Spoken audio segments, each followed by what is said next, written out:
Uyu ni umwanya w'amakuru meza, amakuru y'inkuru nziza y'umwana w'igitangaza, igice cya kabiri.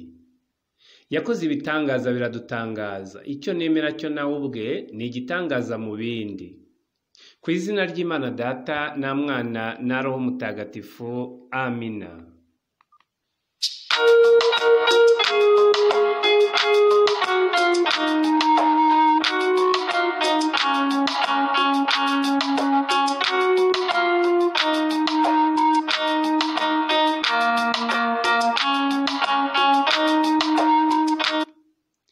Umwana w'igitangaza, sobanukirwa byinshi kuri we. Yarabyawe ntiyaremwe. Wibwira karinde, nuwande, nuwahe, atuye he? Ibigwi bye ni ibihe? Aratangaje. Byose ni mu kanya. Ibyo kubyemera si ibya bose, ariko niba wemera uzamwemera bidatinze. Yitwa Jambo, ijabiro iteka hagira ijambo. Izina rye ry'ubutwari yitwa Yezu Kristo, umukiza n'umutegetsi, umwami usumba bose. Reka nze mubabwire amakuru ye arambuye. Uyu munsi twayakuye mu ivanjiri yanditswe na Yohani, umutwe wa 2, umurongo wa 1 kugeza kwa 25. Ntimurambirwe, natangiye kandi ubu twagiye. Abasoma ku icupa n'abasomana mugasoma n'ibindi, mube mutuje mumpe umwanya nanjye mbasomye ku byo nkunda. Mugereranye n'ibyo byanyu, muhitemwo ibiryoshye kurusha ibindi. Nitwa Modeste Nkomezamihigo, umukorerabushake n'umunyamakuru wa Yezu na Bikira Mariya kuri radiyo Ijwi ry'Umubyeyi Bikira Mariya mu bana be, ridufasha kwamamaza Yezu muri Mariya ku mbuga nkoranyambaga. Roho Mutagatifu, Roho wa Yezu, Roho wa Data, ngwino udufashe kumva no gusobanukirwa neza aya makuru y'umwana w'igitangaza.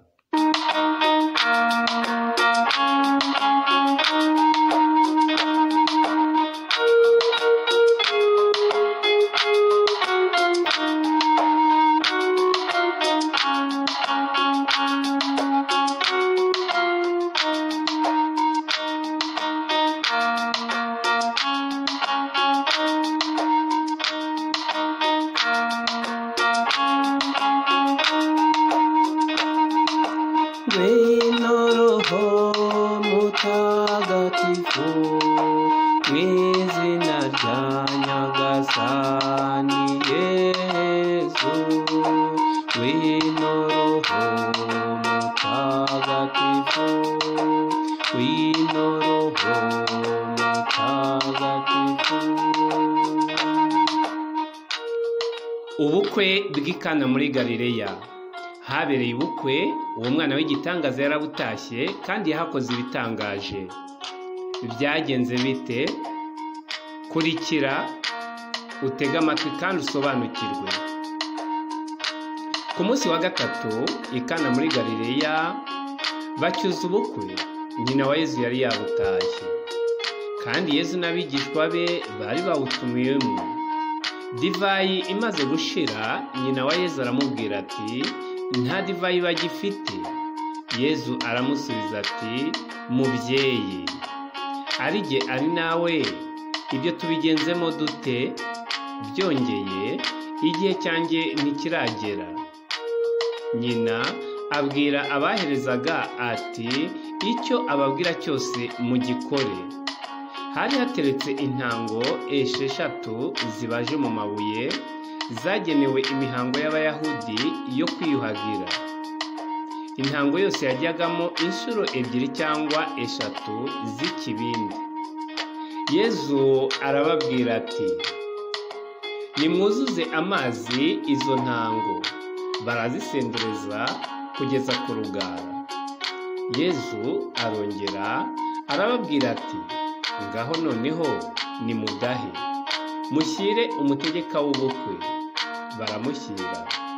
Umutegeka w'ubukwe amaze gusogongera ku mazi yahindutse divayi, atazi aho iyo divayi iturutse,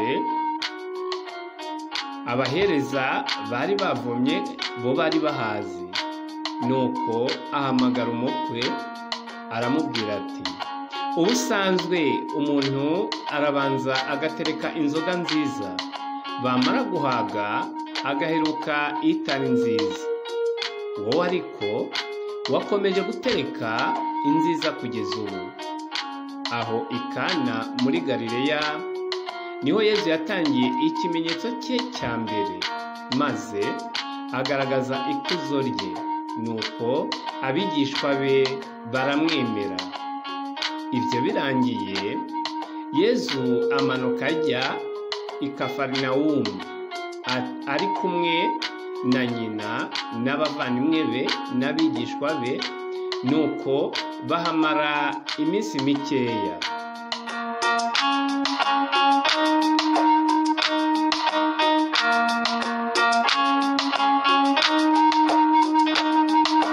Ngwino Roho Mutagatifu, mw'izina rya Nyagasani Yezu. Ngwino Roho Mutagatifu, ngwino Roho Mutagatifu.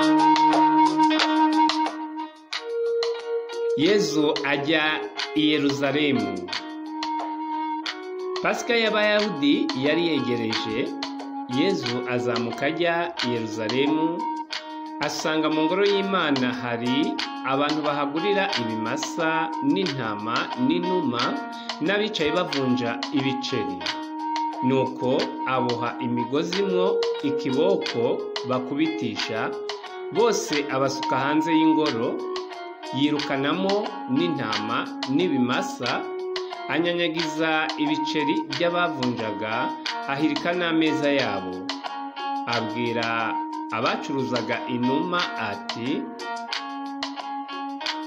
nimuzikure ahangaha, inzu ya data mwiyigira inzu y'ubucuruzi. Nuko abigishwa be bibuka ko handitswe ngo, ishyaka mfitiye ingoro yawe riramparanya. Nuko Abayahudi baramubaza bati, utanze ikimenyetso ki gitumye wiha kugira utyo? Yesu arabasubiza ati, nimusenye iyi ngoro, mu minsi 3 nzaba nongeye kuyubaka.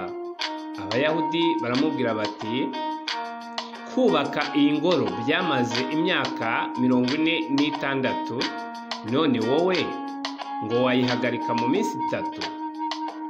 Iyo ngoro Yesu yavugaga yari umubiri we. Amaze kuzuka ava mu bapfuye, abigishwa be bibutse ko yari yarabivuze, nuko bemera ibyanditswe, bemera n'ijambo Yesu yari yaravuze. Igihe yari i Yerusalemu mu minsi mikuru ya Pasika, abantu benshi babonye ibimenyetso yatangaga, bemera izina rye. Nyamara Yesu ubwe ntiyabizeraga kuko yari abazi bose, kandi ntiyari akeneye umuntu wo kumubwira ikiri muri muntu, kuko ubwe asanzwe azi imigambi ya buri muntu.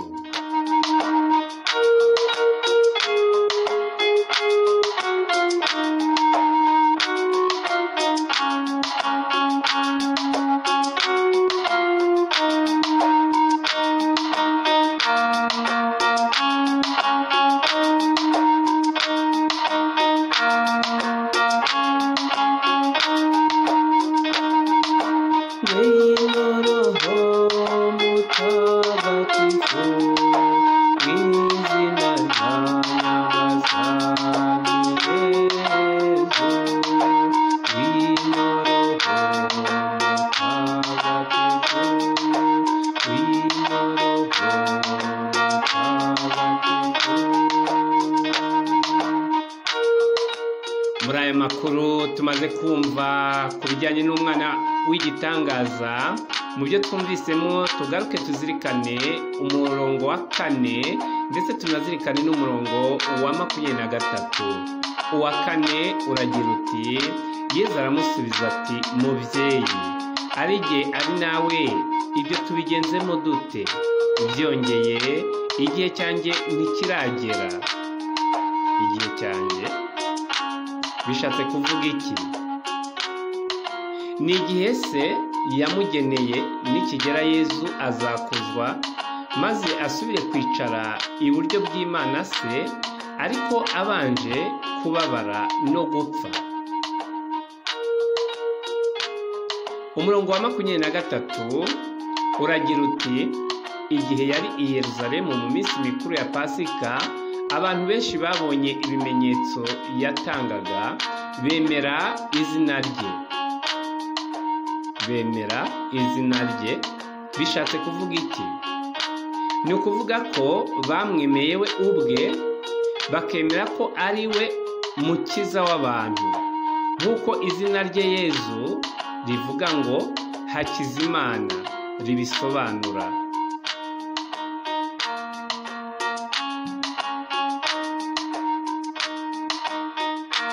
Mwakoze rero kutarambirwa, ndabashimiye. Uwo nashaka kubabwira ni uwo Yezu mumaze kumva, umwana w'Imana Data, umukiza wacu, umutegetsi wacu, umwami ubaruta bose. Amakuru ye nk'uko nabibabwiye ni menshi cyane, nzakomeza kuyabagezaho, ubutanza yabagezaho nidutaramana ku izina ry'Imana Data na Mwana na Roho Mutagatifu.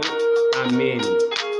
Mwari kumwe nanjye Modeste Nkomezamihigo, umukorerabushake n'umunyamakuru wa Yezu na Bikira Mariya, kuri radiyo Ijwi ry'Umubyeyi Bikira Mariya mu bana be, ridufasha kwamamaza Yezu muri Mariya ku mbuga nkoranyambaga. Naho ubutaha.